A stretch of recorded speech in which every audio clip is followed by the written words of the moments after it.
ଜଣାଉଛି ମୋର କୌଣସି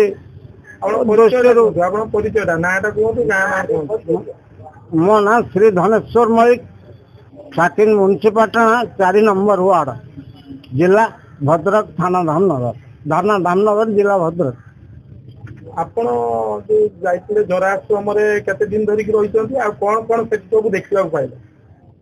ମୁଁ କୌଣସି ଗୋଟେ କଥାରୁ ଜରା ଆଶ୍ରମକୁ ଯାଇଥିଲି, ଯାଇକି ସେଠି ପହଞ୍ଚିକି ମତେ ଇନ୍ କରେଇଲେ, ମୋ ଆଧାର କାର୍ଡ ନେଲେ, ନେଇକି ରାତିରେ ରହିଲି।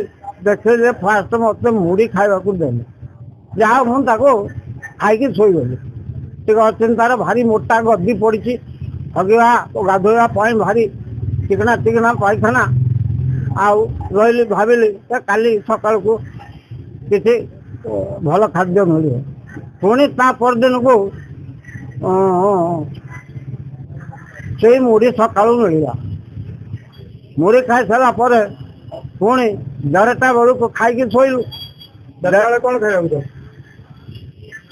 4ଟା ବେଳେ ମୁଁ ତ ଆପଣଙ୍କର 5ଟା 6ଟା ଭିତରେ ଢୁକିଲି। ତା ପୂର୍ବ ଦିନ, ତା ପରଦିନ ସେଇ 1:30 ବେଳର କଥା କହୁଛି। ଭାତ ଡାଲମା କରିକି ଦେଲେ, ଡାଲି କରିକି ଦେଲେ। ଯୋଉ ଡାଲି ଦେଲେ ତା ଦେହରେ କିଛି ପଡିନାହିଁ, ଖାଲି ଲୁଣ ହଳଦୀ ପଡିଛି। ଆଉ ଆଳୁ ଗୋଟେ ସିଝେଇକି ଦେଲେ, ତା ଦେହରେ ଶୁଖିଲା ପୋଡା ଲଙ୍କା 2ଟି କରିକି ଦେଲେ, ଆଉ ଲୁଣ ଦେଲେ। ତାକୁ ଯେଭଳି ଖାଇବା କଥା ଆପଣ ମାନେ ହୃଦୟଙ୍ଗମ କରୁଥିବେ, ଯାହା ହଉ 2 ଦିନ ଭୋକ ହାତ ପେଲି ଠେଲିକି ତାକୁ ଖାଇକି ଶୋଇଲୁ।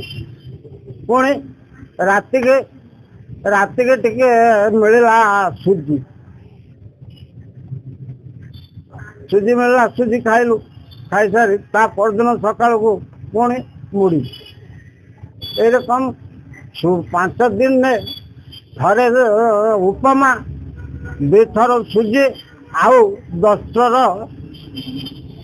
2ରୁ 7 ଥର ମୁଢି। ମୁଢି 7 ଥର। ଅଭିଯୋଗ କଣ ଏଇ ଖାଦ୍ୟର ଇଏ ହେଲା ଏଇଆ।